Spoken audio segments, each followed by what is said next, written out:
አሰላሙ አለይኩም ወራህመቱላሂ ወበረካቱ። ውድና የተከበራችሁ ውድ የመዲ ፋሚሊ ቤተሰቦች እንዴት ናችሁ? እኔ ሰላም ነኝ አልሐምዱሊላህ። በያላችሁበት ያለ ሰላም እዝነት አይለያችሁ፣ እንዲሁም አላህ ሀገራችንን ሰላም ያደርግልን እያልኩኝ ዛሬ ደግሞ ዳቦ ቆንጅዬ ዳቦ አብረን እንጋግር ማለት ነው። ለመቅሰስም ለቁርስም ለራትም ላይ ከፈለጋችሁ ለፈለጋችሁት ማድረግ ትችላላችሁ ማለት ነው። እኔ የምፈልገው እዚህ ጋር ባዶ እቃ አለኝ። መጀመሪያ ካሜራውን ኩፍ እንዲል ማለት ነው ለብ ያለ ውሃ አድርጌ መጀመሪያ ኩፍ እንዲል አደርገዋለሁ ማለት ነው ለ10 ደቂቃ። ከዛ ሊጣችንን ከዛ በኋላ ነው የምናቦካው የሚሆነው ማለት ነው። እዚህ ጋር እኔ እርሾ ክዳን ባለው ነገር እዚህ በኮከር እቃ ላይ ነው የማስቀምጠው ማለት ነው። እንደምታዩት እርሾዬ ያው በዛ ያለ ስለሆነ ማቦካው ትንሽ ነው። በነገራችን ላይ ሙልት ያለ እንዳይመስላችሁ እንደዚህ ሁለት ጨምርና ከዛ ይሄንን አማስለውና እከድነዋለሁ ማለት ነው። ከዛ ሀባይብ እዚሁ ላይ ሱካሬን ጨምርና ያው 2 የሾርባ ማንኪያ ሱካር ነው እኔ የምጠቀመው። ከዛ እንደዚህ አደርግና ኩፍ እንዲልልኝ አመሳስሌ ከድኔ አስቀምጠዋለሁ ማለት ነው ለ10 ደቂቃ። ከዛ በኋላ ሳያችኋለሁ ማለት ነው።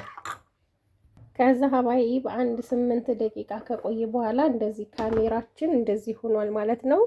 ይሄን እዚህ ጋር ገለብጣለሁኝ ኩፍ ያለ ካሜራ ማለት ነው። ከዛ 1 ሲኒ ዘይት፣ ከዛ ደግሞ እንቁላል 2 እንቁላል ነው የምጠቀመው። እንቁላል አለማረግም ትችላላችሁ። እኔ እንቁላሉን ስለፈለኩ ነው። ይሄንን 2 እንቁላል ደግሞ በጣም ነው የተወደደው ሀቂቃ ማለት ነው። 24 ብር ነው ሰፈር የገዛሁት ዛሬ ማለት ነው። ከዛ እዚህ ጋር ቫኒላ ግማሿን እጠቀማለሁ ማለት ነው። ቆንጆ ሽታ እንዲኖረው ቫኒላ ግማሿን እንደዚህ፣ ግማሹ ሙሉውን ሳይሆን ያው ግማሹን ሙሉውን ብታረጉት ምንም አያመጣም። ለምን ቆንጆ ነው ቫኒላ ሽታው። ከዛ ጨው አረጋለሁ ማለት ነው። ጨው አለ ሐሰብ ማትብኡን ኢንቱ። ከዛ ይሄን ሁሉንም በእንቁላል መምቻ እመታዋለሁ ማለት ነው። ሳህኑ ትልቅ ነው። ያው ይሄ ምንድነው የሚባለው ሳላድ ቦል ነበር እኔ የምጠቀመው፣ ግን አሁን ሁሉንም ተሰባብሮብኛል ማለት ነው። እንግዲህ ያው እቤት እናንተ የማታዩ ከሆነ እቃችሁን ቤት ውስጥ ወይም የማትከታተሉ ከሆነ አስቸጋሪ ነው እና ይሄንን በደንብ እንደዚህ እመታና ከዛ እኔ ልጋግር ያሰብኩት በትልቁ ፓትራ ስለሆነ 2 ኪሎ ዱቄት ነው የምጠቀመው ማለት ነው። 2 ኪሎ። ከዛ ዱቄታችን እንደዚህ ካደረግን በኋላ እኔ ወተት ያለኝ ኒዶ ስለሆነ 3 የሾርባ ማንኪያ ኒዶ ወተት አረግበታለሁ ማለት ነው። ቆንጆ ወተት ነው ይሄ ወተት፣ አዲስ የመጣ ነው በቅርቡ ማለት ነው። ቆንጆ ወተት ነው፣ ተመችቶኛል እኔ አፍልቼም ስለተጠቀምኩት ማለት ነው።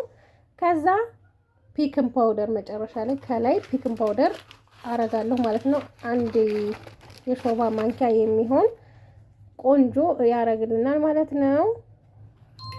ከዛ ሀባይብ ይሄንን እናዋህዳለን ማለት ነው።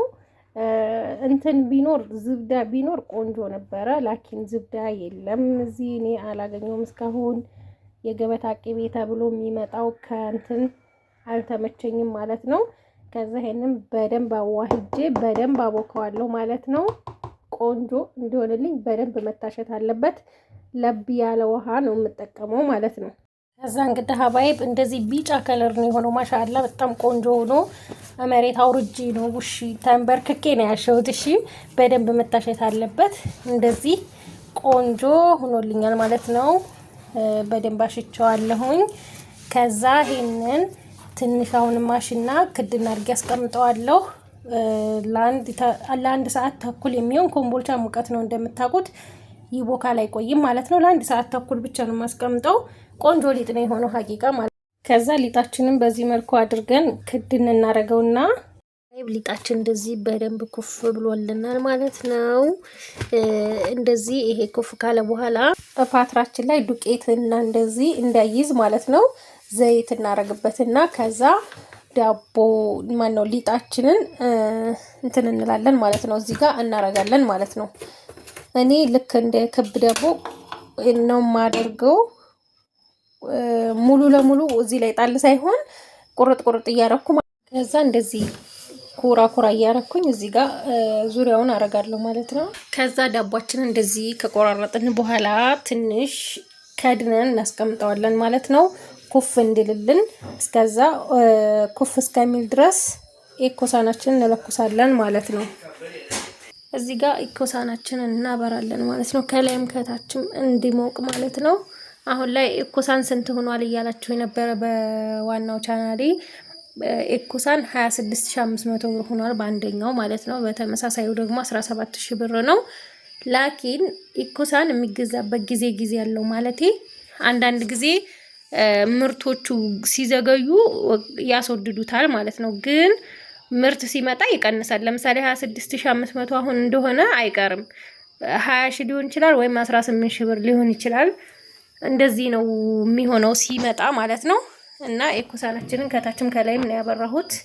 ይሙቅልኝ እና አንድ 15 ደቂቃ ይሙቅና ማብራቱ ኃይል ስለሌለው ነው በነገራችን ላይ እንትኔም ኩፍ ይላል ማለት ነው፣ ዳቦዬ ማለት ነው። እዛ ሀባይ ትንሽ ኩፍ ካለልን በኋላ እዚህ ጋር ወተት በጥብጫለሁ ማለት ነው። እንደዚህ እንቀባዋለን ማለት ነው እንዲቀላልን። እንቁላል መቀባት ግዴታ አይደለም። ወተት በደንብ ነው የሚያቀላው። ታዩታላችሁ መጨረሻ ላይ ማለት ነው። የምታውቁት አቀላችሁ። ከዛ እንደዚህ ወተት ከቀባ ነው በኋላ ጥቁር አዝሙድ እናረግበታለን ማለት ነው። ሰሊጥ የለኝም፣ ነጭ ሰሊጥ፣ ቀይ ሰሊጥ ስለሆነ አላረግበትም። ላኪን ከዚህ አረጋለሁ ማለት ነው።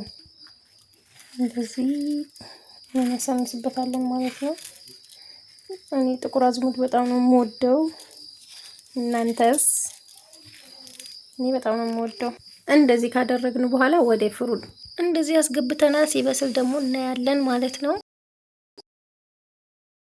ዳቧችን ደርሷል ማለት ነው። ከላይ እንደዚህ በመስታየቱ ስናየው እናወጣለን ማለት ነው።